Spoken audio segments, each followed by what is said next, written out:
Assalamualaikum warahmatullahi wabarakatuh. Di sini saya akan mempresentasikan mata kuliah Sosiologi Pendidikan Islam dengan judul Sosiologi Kurikulum. Kurikulum dan masyarakat dibagi menjadi 4 bagian. Yang pertama, pendidikan dan kehidupan. Pendidikan itu apa sih? Pengertiannya, apa sih pendidikan itu? Pendidikan itu adalah usaha untuk menyiapkan atau mengajarkan anak didik melalui pengajaran atau latihan bagi perannya di masa yang akan datang. Pada masa dahulu, waktu manusia masih hidup dalam kelompok-kelompok masyarakat kecil dan sederhana, pendidikan anak-anak itu diselenggarakan di luar sekolah. Di samping itu, ia mempelajari adat istiadat yang turun-temurun dari nenek moyang, sehingga ia dapat mengatur kelakuannya sesuai dengan norma-norma yang berlaku di lingkungan tersebut. Akan tetapi, setelah masyarakat mengalami perubahan dan kemajuan, maka pendidikan itu tidak serasi lagi. Anak harus memiliki bermacam-macam kemampuan, keterampilan, dan sejumlah besar pengetahuan agar hidupnya terjamin. Yang kedua, kurikulum dan sekolah. Bagi ahli sosiologi pendidikan kurikulum, pendidikan kurikulum adalah lebih daripada textbook, lebih daripada subject matter, lebih daripada rangkaian pelajaran, bahkan lebih daripada pelajaran khusus. Menurut Brown, kurikulum adalah situasi kelompok yang tersedia bagi guru dan pengurus sekolah untuk membuat tingkah laku yang berubah di dalam arus yang tidak putus-putusnya dari anak-anak dan pemuda yang melalui pintu sekolah. Jadi, kurikulum adalah situasi atau kondisi yang ada untuk mengubah sikap pemikiran anak-anak. Menurut Paine, bahwa kurikulum tidak dapat dibatasi oleh kepentingan anak dengan segera, tetapi mesti terorganisir dalam pengetahuan tentang nilai-nilai sosial. Jadi, tidak dibatasi perubahan tingkah laku uang segera, tetapi masih melihat juga tingkah laku perubahan jarak dari masyarakat. Yang ketiga, pembagian kurikulum. Di negara Amerika terdapat 3 pembagian kurikulum. Yang pertama, the classical curriculum, yaitu kurikulum yang bersifat tradisional, menekankan pada bahasa asing dan bahasa kuno. Yang kedua, the vocational curriculum, yaitu kurikulum yang pada prinsipnya menyiapkan mahasiswa untuk bekerja dan dapat hidup layak di masyarakat. Yang ketiga, the adjustment curriculum, yaitu kurikulum yang titik beratkan untuk pembangunan kepribadian mahasiswa dan kegunaan sosial dari apa yang dipelajari dalam aktivitas kehidupan dan kesehatan.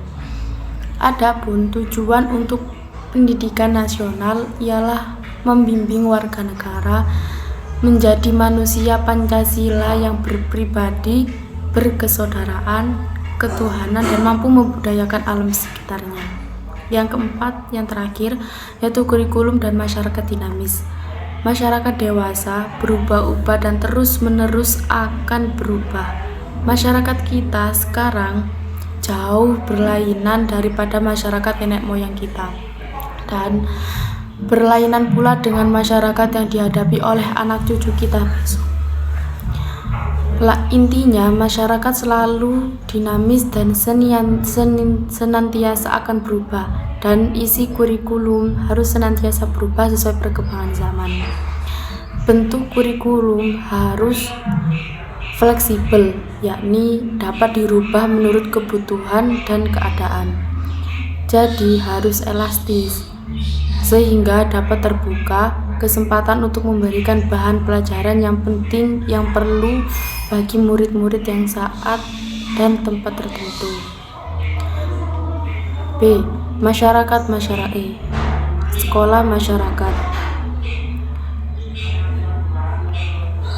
Selanjutnya B. Sekolah masyarakat.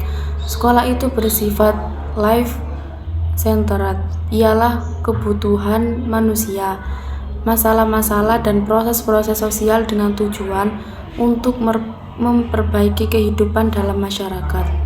Sekolah dipandang sebagai penelitian di mana anak belajar dan menyelidiki dan turut serta dalam usaha-usaha masyarakat.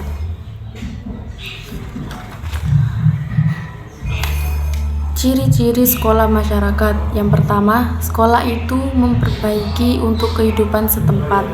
Jadi, adanya pendidikan, orang dalam masyarakat menjadi manusia yang lebih baik dari jasmaninya, emosionalnya, sosial, dan material.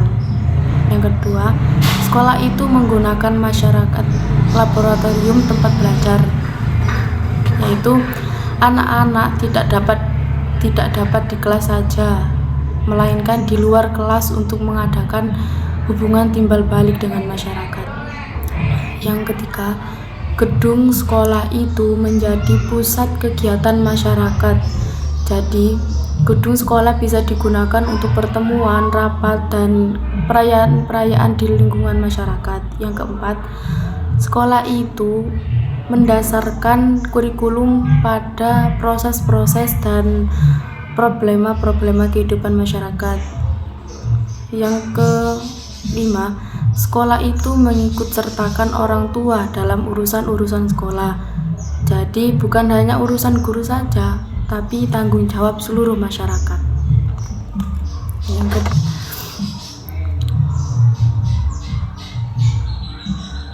Selanjutnya, education and social polity. Di dalam suatu masyarakat yang berubah, selalu ada perbedaan antara apa masyarakat itu dan keinginan-keinginannya antara praktek dan ideal. Jadi, guru-guru merasa bahwa mereka mewakili ideal-ideal dari masyarakat dan mereka punya hak untuk menolong generasi yang akan datang dan menciptakan generasi yang lebih baik lagi. Yang ketiga, social stability and school social fortitude. Pendidikan bekerja terhadap dua tujuan, yaitu yang pertama untuk stabilitas masyarakat, yang kedua untuk memperbaiki masyarakat dan membantu memperlancar perubahan sosial. Tentunya sekolah membantu para anak untuk memperbaiki nasib mereka di dalam kehidupan. Yang terakhir, pengukuran. Apa sih pengukuran? Yaitu bagian daripada kurikulum, dan untuk sebagian besar pengukuran kurikulum ditekankan pada sifat-sifat pelajar. Itu saja yang bisa saya presentasikan.